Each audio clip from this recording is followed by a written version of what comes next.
On va ouvrir ce point de presse qui en comportera peut-être 3 à 4 par un premier point, revenir un peu sur la question malheureuse dite des primes impayées. Vous confirmez que ces primes ont été effectivement payées par l'État de Côte d'Ivoire sur instruction du chef de l'État. Et dire donc solennellement les remerciements de la Fédération ivoirienne de football au président de la République qui a ordonné le paiement effectif des primes des joueurs et encadreurs qui étaient restés impayés après la dernière CAN de Malabo. Profiter aussi de l'occasion pour réitérer et marteler que la Fédération ivoirienne de football n'était pas à l'origine de ces défauts de paiement. Il y a eu une inspection du Trésor de l'État de Côte d'Ivoire qui a dégagé clairement dans ce dossier la responsabilité de la Fédération. C'est un dossier qui est malheureux, mais qui est désormais clos, qui a trouvé une issue heureuse grâce donc, au chef de l'État. Nous réitérons nos remerciements à l'endroit du président de la République qui a débloqué cette situation. Deuxième point que nous allons aborder, c'est un peu des questions d'actualité en lien avec notre sélection nationale A.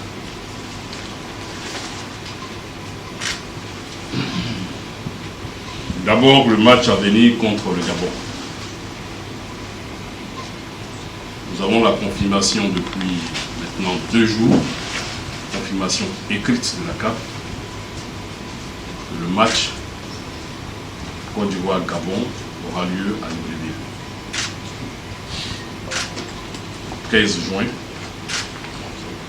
15 juin à 17h GMT. C'est bien ça, Eric.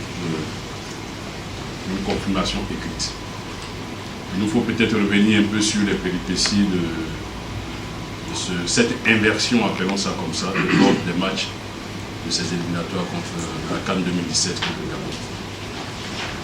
Vous avez vous-même vu ici, lorsque au mois de mars, nous jouons nos 2 matchs amicaux après la CAN à Abidjan, l'état dans lequel était la pelouse du Stade Fulbert. Vous êtes aussi journaliste sportif, vous couvrez régulièrement aussi le championnat ivoirien sur notamment le second stade, le standing qui est le stade de Bouaké. Vous connaissez aussi l'état de la police de Bouaké. Désormais, c'est chose faite, il n'y a pas donc de délocalisation. Ça devient donc un match Gabon-Côte d'Ivoire à Libreville. On a pu lire aussi autour de ce match que, bon, on va à Libreville pour faire plaisir à un chef de l'État amoureux du football. Non, il n'en est rien. On va à ce match dans les conditions d'un match éliminatoire. La Côte d'Ivoire se prend entièrement en charge à ce match. Alors, on ne va pas à Libreville à l'invitation de quelqu'un. Il y a eu simplement une inversion. Vous reprenez le programme de tirage au sort, vous verrez que le match retour Côte d'Ivoire, donc, qui va devenir Côte d'Ivoire-Gabon, aura lieu en juin 2016. Moi, je joue ici à Abidjan.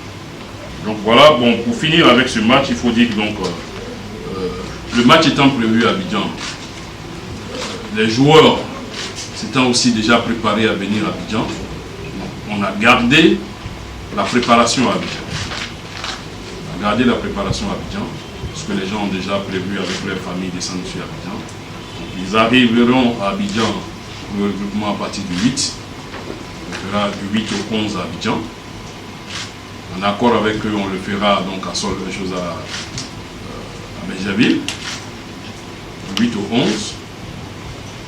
Le 11, donc à 2 jours du match, ils partiront pour le match et ils reviendront certainement le même soir. Vous savez qu'on avait 3 personnes sur le banc dans l'encadrement en tant qu'entraîneur.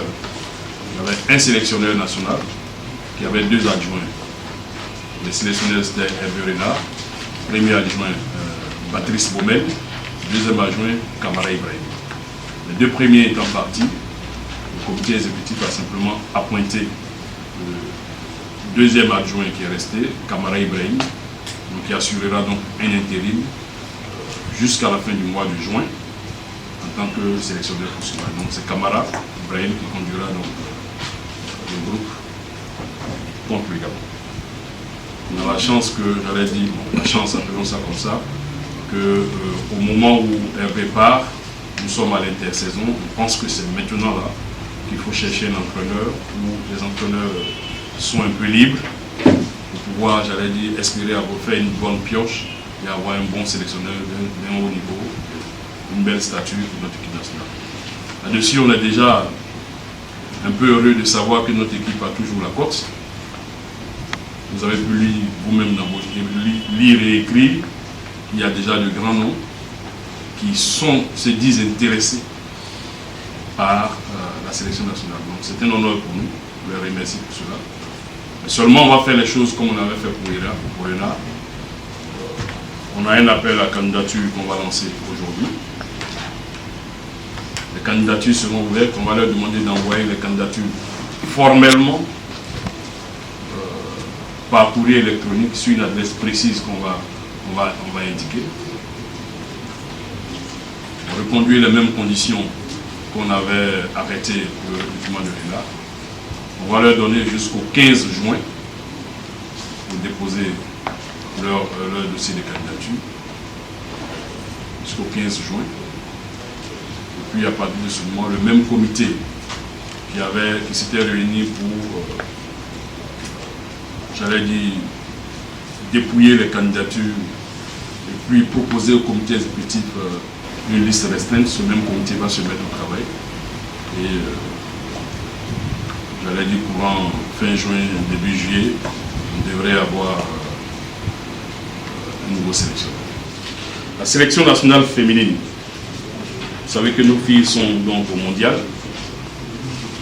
Elles sont parties depuis 2 jours d'Abidjan.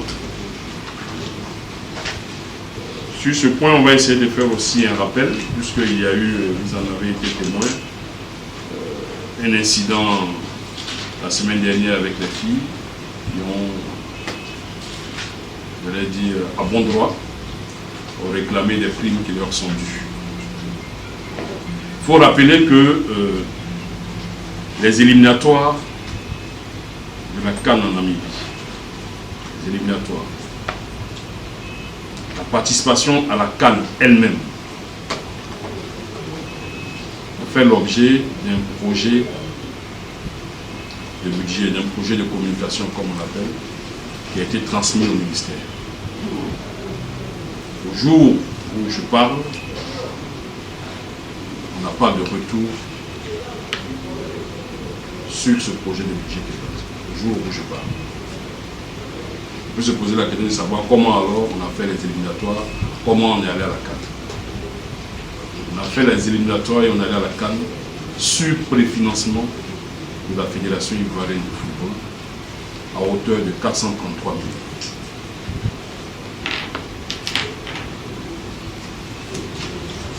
Les filles sont parties, elles se sont bien comportées, elles ont fini pour la première fois de l'histoire de la Côte d'Ivoire dans le dernier carré. Elles ont obtenu la 3e place, elles se sont qualifiées pour le mondial. Quand on est revenu, la première dame et à sa suite le chef de l'État les a reçus, leur a donné des primes spéciales, les féliciter pour les performances qu'elles avaient faites. Mais les primes qui étaient inscrites au projet de budget pour les matchs gagnés n'ont pas été payées puisque la communication n'est pas sortie. Donc ce sont ces primes-là que les filles réclament et elles le réclament à bon droit. On commence déjà à attendre aussi beaucoup de choses. Ce qu'il faut savoir, c'est que c'est statutaire, il est prévu dans nos statuts qu'on puisse convoquer sur un ordre du jour précis, ça il faut noter, sur un ordre du jour précis, une assemblée générale extraordinaire. Et nous avons convoqué une assemblée générale extraordinaire sur un ordre du jour précis. comporte 1. La modification de nos règlements généraux. 2. L'adoption d'un code disciplinaire. Il faut savoir que les dispositions concernant l'élection du président de la FIFA ou bien à la direction de la FIFA sont prévues dans les statuts. Ce n'est pas dans les règlements généraux. Les règlements généraux, là, nous avons adopté de nouveaux statuts en 2011. Les règlements généraux, généralement, c'est les règlements qui organisent l'organisation de nos championnats. Donc, il faut simplement adapter ces règlements-là. Jusqu'ici, on a fonctionné avec les règlements généraux comme ça, qui étaient adaptés aux dates de 2007, calqués sur, arrimés à l'ancien statut. Donc c'est simplement une mise à jour, une mise en conformité des règlements généraux avec les statuts. Ça ne concerne nullement les dispositions concernant l'élection à la présidence de la FIFA. Puis bon, le code disciplinaire, comme je l'ai expliqué au club hier, on avait un document qu'on appelait code disciplinaire, mais qui tenait en 5 feuilles. Je dis bien 5 feuilles. Aujourd'hui, nous pensons que nous avons un certain statut, il faut faire les choses bien. La FIFA a un code disciplinaire, la CAF a un code disciplinaire. On n'a fait que simplement regarder ces deux codes-là et puis essayer de sortir un adapté à nos réalités en peut-être 142 articles. Donc c'est ce code-là qu'on a souligné. Donc c'est l'objet de l'Assemblée générale extraordinaire. Il n'y a pas d'entourloupe là.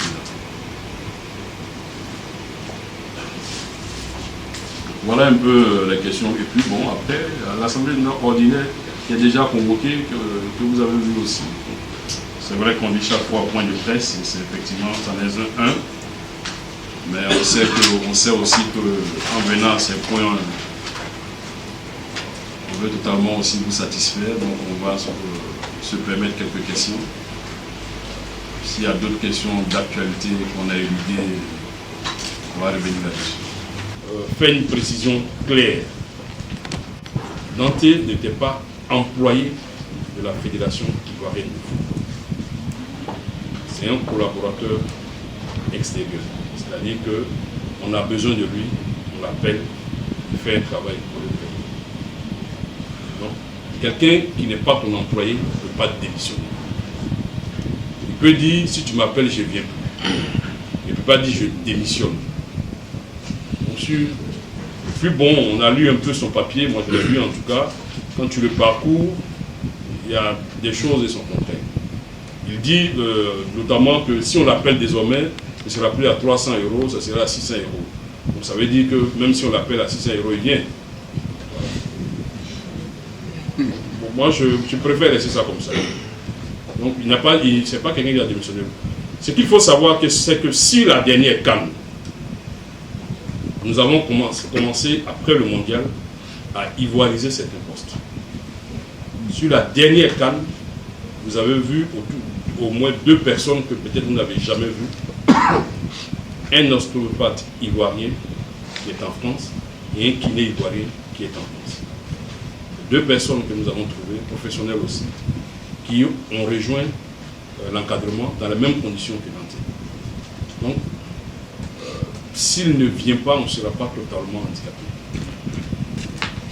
C'est ce que je peux dire. Donc techniquement, on est en train de... On a trouvé plus ou moins des solutions à cela. On a les déclarations des joueurs en général. Là-dessus, il faut dire quelque chose de simple. On n'a pas pour habitude, nos fédérations, de répondre